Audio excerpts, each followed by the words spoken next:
पहला प्रश्न है 1757 में प्लासी के युद्ध में सिराजुद्दौला के साथ किसने विश्वासघात किया था? जो 1757 में प्लासी का युद्ध हुआ था, इसमें सिराजुद्दौला के साथ मीर जाफर ने विश्वासघात किया था। अगला प्रश्न है आर्य समाज की स्थापना किसने की थी? तो आर्य समाज की स्थापना की थी स्वामी दयानंद सरस्वती ने। अगला प्रश्न है भारतीय राष्ट्रीय कांग्रेस की पहली महिला अध्यक्ष कौन थी? तो भारतीय राष्ट्रीय कांग्रेस की पहली महिला अध्यक्ष थी एनी बेसेंट। अगला प्रश्न है वेद शब्द का अर्थ क्या है? तो वेद शब्द का अर्थ होता है ज्ञान। अगला प्रश्न है मेगस्थनीज किसका दूत था? जो मेगस्थनीज था वह सेलुकस का दूत था। अगला प्रश्न है भारत की पहली महिला शासिका कौन थी? तो भारत की पहली महिला शासिका थी रजिया सुल्तान। अगला प्रश्न है भारतीय नेपोलियन किसे कहा जाता है? तो भारत का नेपोलियन जो है समुद्रगुप्त को कहा जाता है। अगला प्रश्न है पंचतंत्र के रचनाकार कौन है? तो पंचतंत्र के रचनाकार हैं विष्णु शर्मा। अगला प्रश्न है महाबलीपुरम के 7 पैगोडा किसके द्वारा संरक्षित कला साक्षी है? तो यह पल्लवों के साथ है। अगला प्रश्न है पल्लवों की राजधानी का नाम क्या है? तो पल्लवों की राजधानी का नाम था कांची। अगला प्रश्न है एलोरा में प्रसिद्ध कैलाश मंदिर का निर्माण किस राजा ने किया था? तो एलोरा में जो कैलाश मंदिर है इसका निर्माण किया था राष्ट्रकूट शासक कृष्ण प्रथम ने। अगला प्रश्न है अंकुर वाट का मंदिर किस देवता का है? जो अंकुर वाट का मंदिर है वह विष्णु भगवान विष्णु का है। अगला प्रश्न है न्याय दर्शन के लेखक कौन है? न्याय दर्शन के लेखक है गौतम।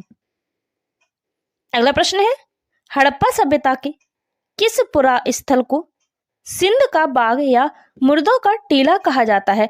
तो मोहनजोदड़ो को सिंध का बाग या फिर मुर्दों का टीला कहा जाता है। अगला प्रश्न है नंद वंश का अंतिम सम्राट कौन था?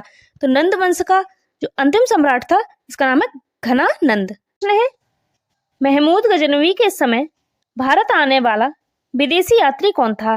तो महमूद गजनवी के समय भारत आने वाला विदेशी यात्री था अल-बरूनी। अगला प्रश्न है दिल्ली सल्तनत के किस सुल्तान ने अपनी आत्मकथा लिखी थी? तो दिल्ली सल्तनत के जो फिरोज शाह तुगलक था इसने अपनी आत्मकथा लिखी थी। अगला प्रश्न है किस राज्य को समाप्त कर चोल राज्य की स्थापना हुई थी? तो कांची के पल्लव वंश को समाप्त कर चोल राज्य की स्थापना हुई थी। अगला प्रश्न है अंग्रेजों द्वारा बनाया गया किला फोर्ट विलियम कहाँ है? जो फोर्ट विलियम है यह अंग्रेजों द्वारा बनाया गया था, यह आपके कोलकाता में स्थित है। अगला प्रश्न है चौगान नामक प्राचीन खेल का आधुनिक रूप क्या है? प्राचीन काल में जिसे हम चौगान कहते थे, आधुनिक काल में हम उसे पोलो नाम से जानते हैं। अगला प्रश्न है किस देश में सबसे बड़ा वन क्षेत्र है? तो रूसी परिसंघ में सबसे बड़ा वन क्षेत्र है। अगला प्रश्न है सर्वाधिक प्राचीन द्रविड़ भाषा है? सर्वाधिक प्राचीन द्रविड़ भाषा है तमिल। अगला प्रश्न है भारत में पुनर्जागरण का जनक किसे कहा जाता है? तो भारत में पुनर्जागरण का जनक माना जाता है राजा राममोहन राय को। अगला प्रश्न है भारत में रेडियो सुविधा की शुरुआत किस शहर में हुई थी? तो भारत में रेडियो सुविधा की शुरुआत हुई थी मुंबई से। अगला प्रश्न है शक विक्रम हजरी तथा ईसवी संवतों में सबसे प्राचीन कौन है? तो इसमें से विक्रम संवत जो है वह सबसे प्राचीन है। अगला प्रश्न है काव्यादर्श नामक ग्रंथ की रचना किसने की थी? तो काव्यादर्श नामक ग्रंथ की जो रचना है वह दांडी ने की थी। अगला प्रश्न है मेहरौली स्तंभ लेख का संबंध किस सम्राट से माना जाता है? तो मेहरौली स्तंभ लेख जो है उसका संबंध माना जाता है चंद्रगुप्त द्वितीय से। अगला प्रश्न है रामानुजाचार्य का संबंध किस दर्शन से था?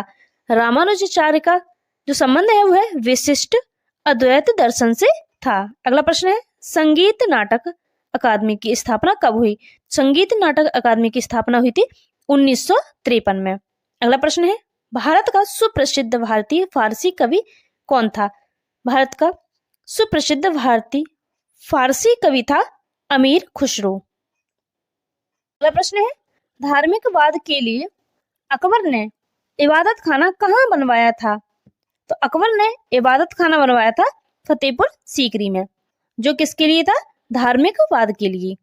अगला प्रश्न है, नागनंद, प्रियदर्शिका तथा रत्नावली किसकी है?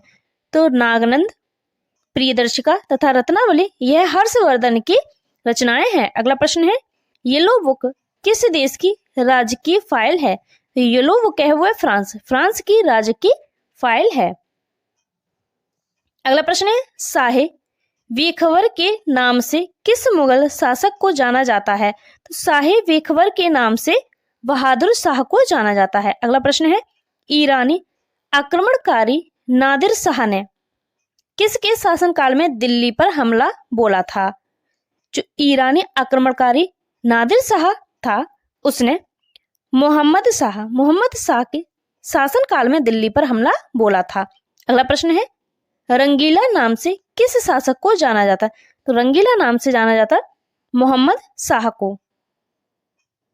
अगला प्रश्न है, भारत से कोहिनूर हीरा और मयूर सिंहासन को कौन लूट कर ले गया? तो भारत से कोहिनूर हीरा और मयूर सिंहासन को नादिर शाह लूट कर ले गया था। अगला प्रश्न है, पानीपत का तीसरा युद्ध किसके बीच में हुआ था? पानीपत का तीसरा युद्ध जो है वह अहमद शाह अब्दाली और मराठों के बीच में हुआ था। अगला प्रश्न है, पानीपत के तीसरे युद्ध में किसकी हार हुई थी? तो इसमें मराठों की हार हुई थी। अगला प्रश्न है, बक्सर का युद्ध किसके बीच लड़ा गया? जो बक्सर का युद्ध है वह बंगाल के नवाब मीर कासिम और अंग्रेजों के बीच में लड़ा गया था। अगला प्रश्न है, बक्सर का युद्ध कब लड़ा गया था? जो बक्सर का युद्ध है वह 1764 ईस्वी में लड़ा गया था। इसमें अंग्रेजों की जीत हुई थी। अगला प्रश्न है, अकबर द्वितीय ने 1833 ईस्वी में अपना पेंशन बढ़वाने के लिए किसे इंग्लैंड भेजा था? तो अकबर द्वितीय ने 1833 में अपनी पेंशन बढ़वाने के लिए राजा राम मोहन राय को इंग्लैंड भेजा था। अगला प्रश्न है, अंतिम मुगल बादशाह कौन था? तो अंतिम मुगल बादशाह था बहादुर शाह द्वितीय या फिर बहादुर शाह जफर। अगला प्रश्न है, बहादुर शाह जफर और उनकी बेगम जीनत महल को कैदी बनाकर किस जेल में रखा गया था? बहादुर शाह जफर और उनकी बेगम जीनत महल को कैदी बनाकर रखा गया था बर्मा के रंगून में स्थित मांडले जेल में। बहादुर शाह जफर की मौत भी इसी जेल में हुई थी। जफर का मकबरा जो है वह रंगून में स्थित है। अगला प्रश्न है, मुगल काल में सबसे प्रचलन वाला सिक्का कौन सा था? तो मुगल काल का सबसे प्रचलित सिक्का था इलाही। इसे हम सोने के सिक्का कहते हैं। अगला प्रश्न है, चांदी के सिक्के को क्या कहा जाता था? चांदी के सिक्के को कहा जाता था रुपया। अगला प्रश्न है, औरंगजेब के समय किसने 31 साल तक दीवान पद पर काम किया था? तो यह असद खान ने औरंगजेब के समय 31 साल तक दीवान पद पर काम किया था। अगला प्रश्न है, मुगल काल में मंत्रिपरिषद को क्या कहा जाता था? मुगल काल में मंत्रिपरिषद को कहा जाता था विजारत। अगला प्रश्न है, किस चित्रकार को जहांगीर ने ईरान के शासक शाह तहमास्प का चित्र बनाने के लिए भेजा था? तो यह विषम दास का। अगला प्रश्न है, राजपूत काल कब से कब तक माना जाता है? तो राजपूत काल माना जाता है 6ठी सदी से 12वीं सदी तक। अगला प्रश्न है, 712 ईस्वी में सिंध पर मोहम्मद बिन कासिम के आक्रमण के समय वहां का शासक कौन था? तो 712 ईस्वी में सिंध पर मोहम्मद बिन कासिम ने आक्रमण किया था। उस समय दाहिर वहां का शासक था। अगला प्रश्न है, सर्वप्रथम जजिया कर लगाने का श्रेय किसे दिया जाता है? तो सबसे पहले जजिया कर लगाया था मोहम्मद बिन कासिम ने। अगला प्रश्न है, दिल्ली का किसका पुराना नाम है? दिल्ली का जो है दिल्ली का पुराना नाम है। अगला प्रश्न है पृथ्वीराज रासो की रचना किसने की? पृथ्वीराज रासो की रचना की थी चंद्रवरदाई ने। अगला प्रश्न है प्रसिद्ध दिलवाड़ा जैन मंदिर कहाँ स्थित है? तो दिलवाड़ा मंदिर है वह आपके माउंट आबू पर स्थित है। अगला प्रश्न है खजुराहो में स्थित मंदिरों का निर्माण किसने कराया था? खजुराहो में स्थित जो मंदिर है उनका निर्माण कराया था चंदेल शासकों ने। अगला प्रश्न है विजय स्तंभ कहाँ स्थित है? जो विजय स्तंभ है वह चित्तौड़गढ़ में स्थित है। अगला प्रश्न है महमूद गजनवी ने भारत पर कितनी बार आक्रमण किए? महमूद गजनवी ने भारत पर 17 बार आक्रमण किए थे। अगला प्रश्न है महमूद गजनवी का प्रसिद्ध आक्रमण कौन सा था? महमूद गजनवी का प्रसिद्ध आक्रमण था सोमनाथ मंदिर पर आक्रमण। अगला प्रश्न है महमूद गजनवी ने गुजरात के प्रसिद्ध सोमनाथ मंदिर को कब लूटा था? सोमनाथ मंदिर को लूटा था 1025 ईस्वी से 26 ईस्वी के मध्य। अगला प्रश्न है सोमनाथ मंदिर पर महमूद गजनवी के आक्रमण के समय गुजरात का शासक कौन था?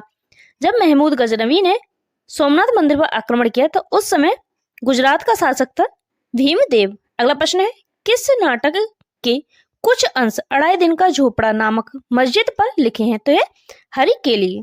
अगला प्रश्न है रानी पद्मिनी का नाम खिलजी की चित्तौड़ विजय से जोड़ा जाता है। रानी पद्मिनी किसकी पत्नी थी? तो यह राणा रतन सिंह की पत्नी थी। अगला प्रश्न है विक्रमशिला विश्वविद्यालय की स्थापना की?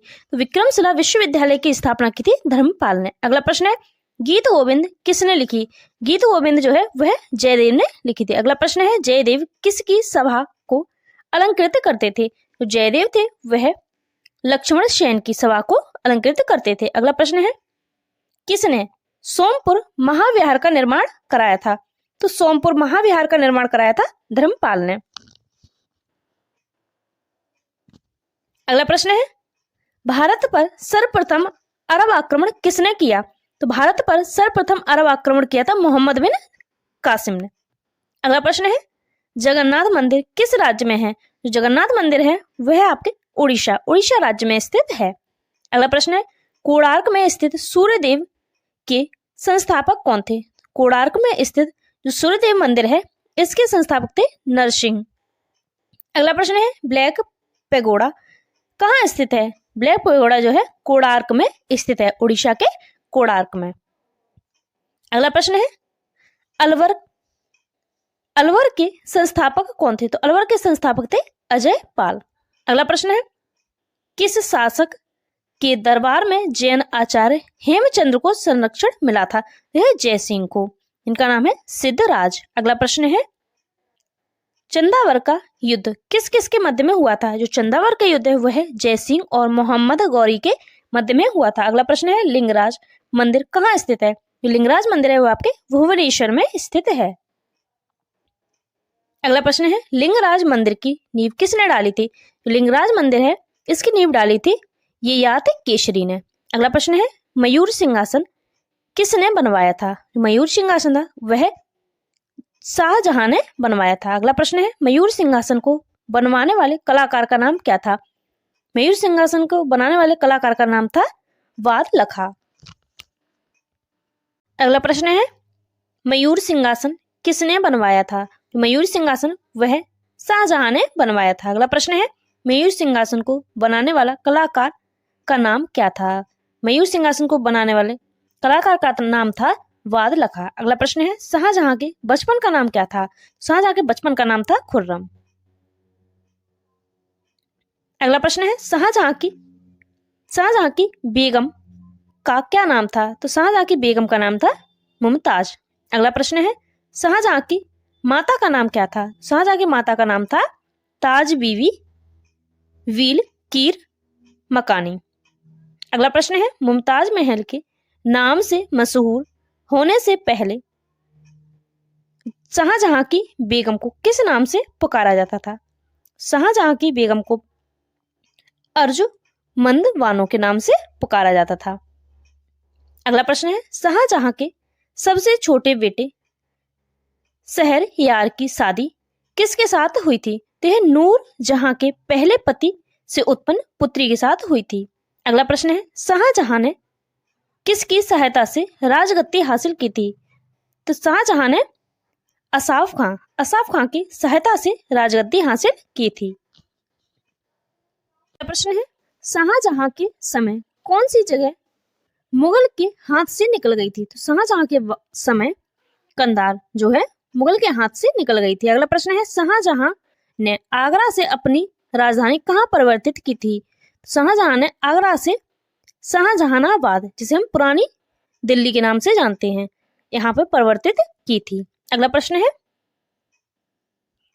लाल किला और किला ए मुबारक का निर्माण किसने करवाया था? लाल किला और किला ए मुबारक का निर्माण कराया था शाहजहां ने। अगला प्रश्न है, शाहजहां ने अपनी बेगम मुमताज महल का मकबरा कहाँ बनवाया था? तो शाहजहां ने अपनी बेगम मुमताज महल का मकबरा बनाया था आगरा में। अगला प्रश्न है, मुमताज महल के मकबरे को किस नाम से जानते हैं? इसे हम ताजमहल के नाम से जानते हैं। अगला प्रश्न है, ताजमहल के निर्माण में कितना समय लगा था? ताजमहल के निर्माण में 20 वर्ष लगे थे। अगला प्रश्न है, ताजमहल का निर्माण कार्य कब शुरू किया गया था? ताजमहल का निर्माण कार्य जो है 1632 ईस्वी में शुरू किया गया था। अगला प्रश्न है, ताजमहल के वास्तुकार कौन थे? ताजमहल के वास्तुकार थे उस्ताद ईसा खां और उस्ताद अहमद लाहौरी। अगला प्रश्न है, ताजमहल को बनाने में इस्तेमाल किया गया संगमरमर कहाँ से लाया गया था? तो ताजमहल में संगमरमर इस्तेमाल किया गया था, यह आपके राजस्थान के मकराना जिले से लाया गया था।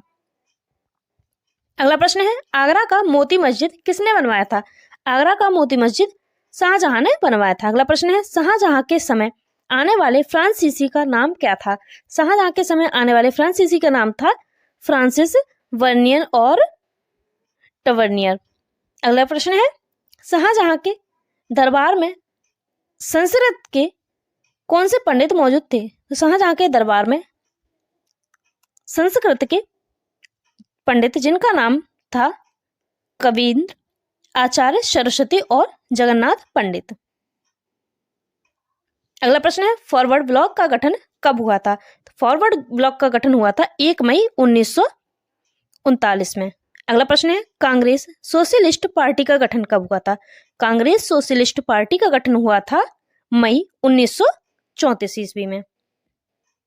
अगला प्रश्न है, तृतीय गोलमेज सम्मेलन कब हुआ था? तृतीय गोलमेज सम्मेलन हुआ था 17 नवंबर 1932 में। प्रश्न है, पूना पैक्ट या फिर पूना समझौता कब हुआ था? तो पूना पैक्ट हुआ था सितंबर 1932 ईस्वी में। अगला प्रश्न है, कम्युनल अवार्ड या फिर सांप्रदायिक पंचायत की घोषणा कब हुई थी? तो यह हुई थी 16 अगस्त 1932 ईस्वी में।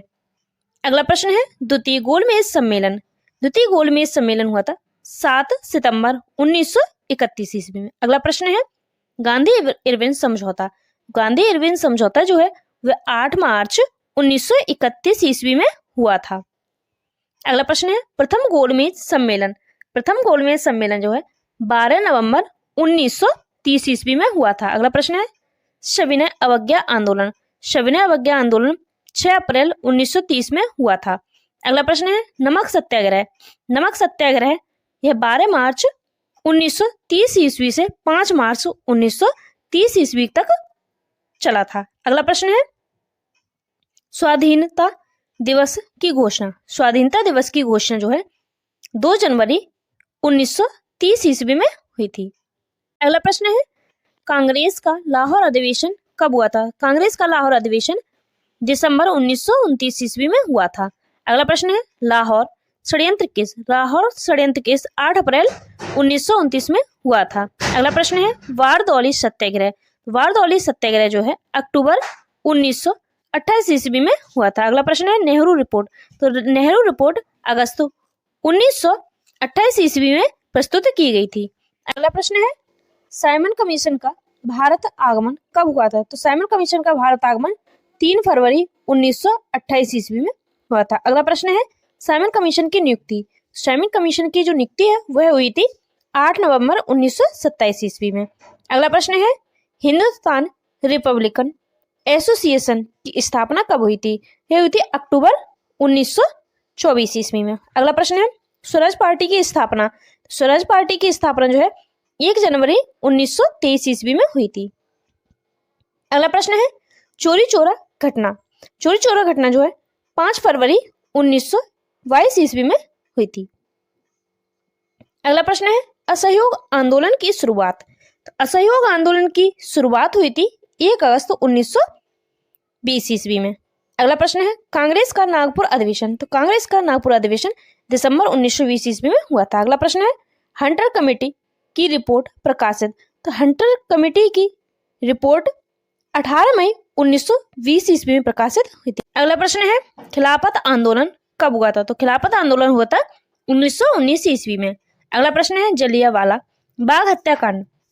तो जलियांवाला बाग हत्याकांड जो है 13 अप्रैल 1919 ईस्वी में हुआ था। अगला प्रश्न है रोलेक्ट एक्ट। तो रोलेक्ट एक्ट या रोलेक्ट अधिनियम जो है 19 मार्च 1919 ईस्वी में पारित हुआ था। अगला प्रश्न है मॉन्टेग्यू घोषणा। तो मॉन्टेग्यू घोषणा जो है 20 अगस्त 1917 ईस्वी में हुई थी। अगला प्रश्न है लखनऊ पैक्ट। लखनऊ पैक्ट या लखनऊ समझौता जो है दिसंबर 1916 ईस्वी में हुआ था। अगला प्रश्न है होम रूल आंदोलन। होम रूल आंदोलन 1916 ईस्वी में हुआ था। अगला प्रश्न है कांग्रेस का बंटवारा। कांग्रेस का बंटवारा 1907 ईस्वी में हुआ था। अगला प्रश्न है मुस्लिम लीग की स्थापना। मुस्लिम लीग की स्थापना जो है वह 1906 ईस्वी में हुई थी।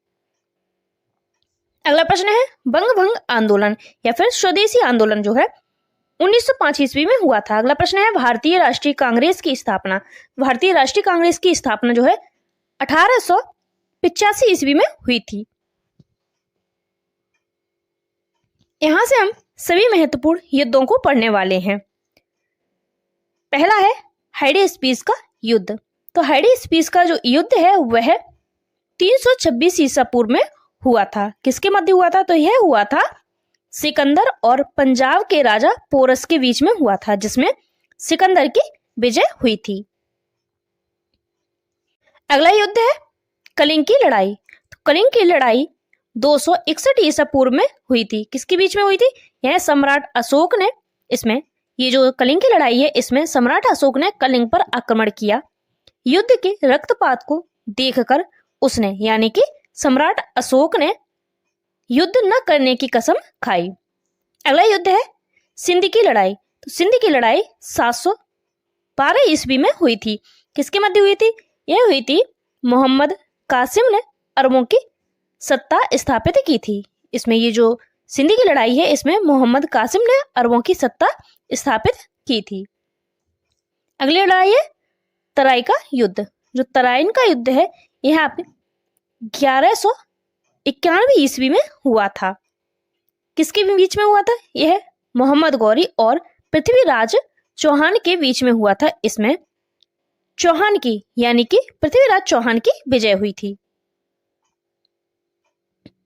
अगला युद्ध है तराइन का द्वितीय युद्ध।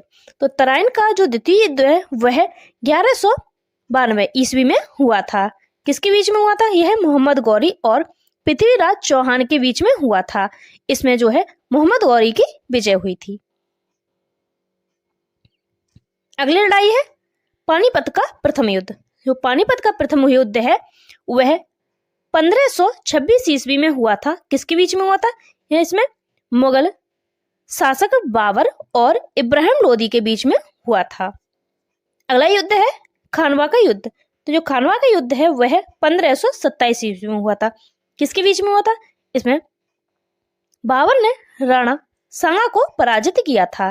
किस किस के बीच में हुआ था? बाबर और राणा सांगा के बीच में। अगला युद्ध है घाघरा का युद्ध। तो घाघरा का युद्ध जो है 1529 ईस्वी में हुआ था। किस किस के बीच में हुआ था? यह इसमें बाबर ने महमूद लोदी के नेतृत्व में अफगानों को हराया था। अगला युद्ध है चौसा का युद्ध। चौसा का युद्ध जो है वह 1539 ईस्वी में हुआ था। किसके बीच में हुआ था? शेरशाह सूरी ने इसमें हुमायूं को हराया था।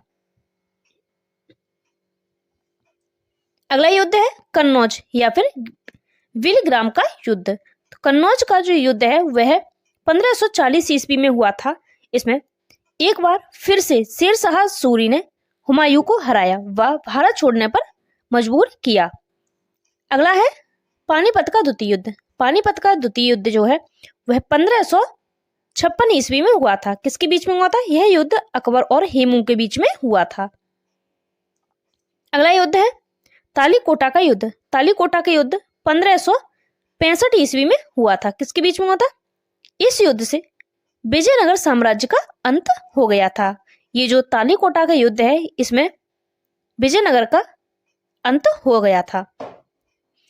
अगला है हल्दी घाटी का युद्ध। तो हल्दी घाटी का युद्ध यह 1576 ईस्वी में हुआ था। इसमें अकबर और राणा प्रताप के बीच हुआ था। ये जो हल्दी घाटी का युद्ध है यह अकबर और राणा प्रताप के बीच में हुआ था। इसमें राणा प्रताप की हार हुई थी। अगला युद्ध है प्लासी का युद्ध। तो प्लासी का युद्ध यह हुआ था 1757 ईस्वी में। किसके बीच में हुआ था? यह अंग्रेजों और सिराजुद्दौला के बीच में हुआ था। इसमें अंग्रेजों की विजय हुई और भारत में अंग्रेजी शासन की नींव पड़ी। अगला युद्ध है वांडीवास का युद्ध। वांडीवास का युद्ध यह 1760 ईस्वी में हुआ था। किसके बीच में हुआ था? यह हुआ था अंग्रेजों और फ्रांसीसियों के बीच में हुआ था। इसमें फ्रांसीसियों की हार हुई थी। अगला युद्ध है पानीपत का तृतीय युद्ध। पानीपत का तृतीय युद्ध जो है वह 1761 ईस्वी में हुआ था। इसमें अहमद शाह अब्दाली और मराठों के बीच हुआ था। ये जो पानीपत का तृतीय युद्ध है यह अहमद शाह अब्दाली और मराठों के बीच हुआ था। इसमें फ्रांसीसियों की हार हुई थी। अगला है बक्सर का युद्ध। तो जो बक्सर का युद्ध है यह 1764 ईस्वी में हुआ था। किसके मध्य हुआ था? यह हुआ था अंग्रेजों और सिराजुद्दौला मीर कासिम एवं शाह आलम द्वितीय की संयुक्त सेना के बीच में हुआ था। इसमें अंग्रेजों की विजय हुई थी। अगला युद्ध है प्रथम आंग्ल मैसूर युद्ध। जो प्रथम आंग्ल मैसूर युद्ध है यह हुआ था 1767 से 1769 ईस्वी तक। समाप्त कब समाप्त हुआ? तो यह मद्रास की संधि के साथ समाप्त हुआ था। किस किस के बीच में हुआ था? तो यह जो प्रथम आंग्ल मैसूर युद्ध है यह हैदर अली और अंग्रेजों के बीच में हुआ था। इसमें अंग्रेजों की हार हुई थी। अगला युद्ध है द्वितीय आंग्ल मैसूर युद्ध। तो द्वितीय आंग्ल मैसूर युद्ध यह हुआ था 1780 से 1784 ईस्वी के मध्य में। समाप्त कब हुआ था? तो इसकी समाप्ति हुई थी मंगलौर की संधि के साथ।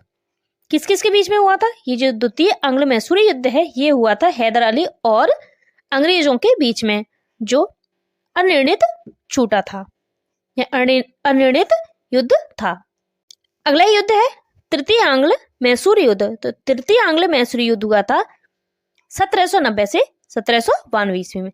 इसकी समाप्ति श्रीरंगपट्टनम की संधि के साथ में हुई थी। किस किस के बीच में हुआ था? तो जो तृतीय आंग्ल मैसूर युद्ध है यह टीपू सुल्तान और अंग्रेजों के बीच में हुआ था। संधि के द्वारा समाप्त हुआ। कौन सी संधि के द्वारा? तो यह श्रीरंगपट्टनम की संधि के द्वारा समाप्त हुआ था। अगला युद्ध है चतुर्थ आंग्ल मैसूर युद्ध। जो चतुर्थ आंग्ल मैसूर युद्ध है यह हुआ था 1797 से 1799 ईस्वी में। किसके बीच में हुआ था? तो यह जो है टीपू सुल्तान और अंग्रेजों के बीच में हुआ था। टीपू सुल्तान की हार हुई और मैसूर शक्ति का पतन हो गया था। अगला युद्ध है चिलियान का युद्ध। चिलियान का युद्ध जो है 1849 ईस्वी में हुआ था। किसके बीच में होता है? ईस्ट इंडिया कंपनी और सिखों के बीच में हुआ था। इसमें सिखों की हार हुई थी। अगला युद्ध है भारत चीन सीमा युद्ध। तो भारत चीन सीमा युद्ध जो है वह 1962 ईस्वी में हुआ था। किसके बीच में हुआ था? यह जो है चीनी सेना द्वारा भारत के सीमा क्षेत्र पर आक्रमण किया गया। कुछ दिनों तक युद्ध होने के बाद एक पक्षीय युद्ध विराम की घोषणा हुई। भारत को अपनी सीमा के कुछ हिस्सों को छोड़ना पड़ा था। अगला है भारत पाक युद्ध। तो भारत पाक युद्ध यह 1965 ईस्वी में हुआ था। किसके बीच में हुआ था? भारत और पाकिस्तान के बीच में हुआ था। इसमें पाकिस्तान की हार हुई। भारत पाकिस्तान के बीच शिमला समझौता हुआ था। अगला है भारत पाक युद्ध। भारत पाक युद्ध 1971 ईस्वी में हुआ था। इसमें भारत और पाकिस्तान के बीच में हुआ था।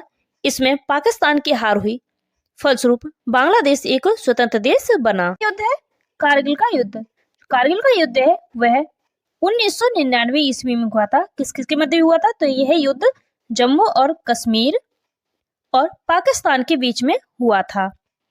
वीडियो अच्छी लगी हो तो लाइक करें, चैनल को सब्सक्राइब करें। Thank you for watching.